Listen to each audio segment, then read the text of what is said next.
Europe 1. Historiquement vôtre. David Olivier me signalait qu'on ne fait pas griller un chaud-froid de volaille. Par définition, non. Le chaud-froid de volaille, c'est votre plat aujourd'hui, Olivier ? Tout comme les chouquettes, on ne fait pas griller. Alors, vous savez ce que c'est qu'un chaud-froid de volaille ? Pas vraiment. Pas vraiment non plus. Non, moi quand c'est comme un poulet en gelée, quoi. C'est un peu ça. Alors quand j'étais jeune, ma grand-mère m'emmenait souvent chez le traiteur. Et c'était des vitrines de traiteur. Il y en a plus beaucoup d'ailleurs en France. C'est toujours un plaisir, moi, quand je passe devant, de regarder avec nostalgie tout ce qu'on peut y trouver. Et notamment, vous savez, ces demi-homards mayonnaise, les bouchées à la reine, les œufs en gelée, les aspics. Et puis souvent, vous savez, un morceau de volaille recouvert d'une sauce blanche, parfaitement lisse et un petit peu brillante. Oui. Et ça, c'est ce qu'on appelle un chaud-froid de volaille. Alors, son histoire est assez amusante. En 1759, c'est précis, le maréchal de Luxembourg, dont la table était à l'époque très réputée, reçoit en son château de Montmorency quelques amis à dîner, et il a un très bon chef qui fait extrêmement bien à manger. Mais avant de passer à table, petit contretemps, il reçoit un messager lui enjoignant de rejoindre le roi sur le champ qui veut le voir pour lui demander quelques conseils. L'aller-retour à Paris était un petit peu long, il rentre effectivement très tard, les invités sont partis. Mais il a faim et il demande donc que lui soit servi simplement un plat.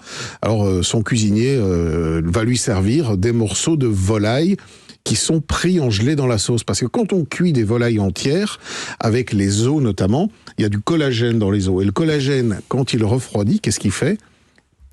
Il gélifie. Et c'est ainsi qu'est née l'idée de ce fameux chaud-froid de volaille, de cette volaille prise dans une gelée. Alors, il va adorer ça, il va demander à son cuisinier de lui en resservir dans les jours qui viennent, dans les jours qui suivent. Et évidemment, son cuisinier va travailler d'autres recettes. La recette va assez rapidement se développer et se répandre, que ce soit Brillat-Savarin, Auguste Escoffier ou Antonin Carême, tous vont travailler ces fameux chaud-froids de volaille. On va même faire des chaud-froids de poisson aussi, ou d'autres produits, des chaud-froids de caille, des chaud-froids de perdrix. Et c'est aujourd'hui un plat qui est un peu disparu, mais que je vous invite à refaire parce que c'est pas si compliqué que ça. Alors pour en faire chez vous ce soir par exemple, 4 blancs de volaille, pas compliqué. 1 litre de bouillon de volaille, de bouillon que vous avez fait vous-même, de préférence, avec une carcasse de poulet du dimanche, 20 grammes de beurre, 20 grammes de farine, 10 centilitres de crème liquide, 2 feuilles de gélatine. Non, jusque-là, c'est pas compliqué, sel, poivre et un petit peu d'estragon. L'idée, c'est de cuire la volaille, non pas de la rôtir, mais de la cuire, de la pocher dans le bouillon. Une quinzaine de minutes pour la garder bien moelleuse. On la récupère, on la fait refroidir. On va serrer le bouillon, c'est-à-dire continuer à le faire cuire par évaporation. Il faut qu'il en reste à peu près 15-20 centilitres d'un bouillon bien corsé. On fait un roux, vous savez faire le roux, avec le beurre et la farine temps pour temps. On cuit bien, c'est pas mal aussi ça. On va rajouter dans le roux donc notre bouillon de volaille, notre crème liquide, les feuilles de gélatine, sel, poivre. On laisse tiédir tout ça. On reprend nos petits blancs de volaille, on dispose dessus des feuilles d'estragon et on vient verser cette sauce qui, dès qu'elle va refroidir, va, en un premier temps, elle va gélifier et puis surtout, elle va développer un côté très brillant et très luisant. On fait ça sur une petite grille pour que ça enrobe bien. On place ça au frais pendant 2 heures et on a un chaud-froid de volaille.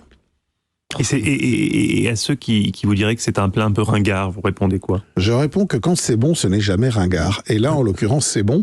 Et je préfère manger des plats bons un peu ringards que des plats modernes pas bons.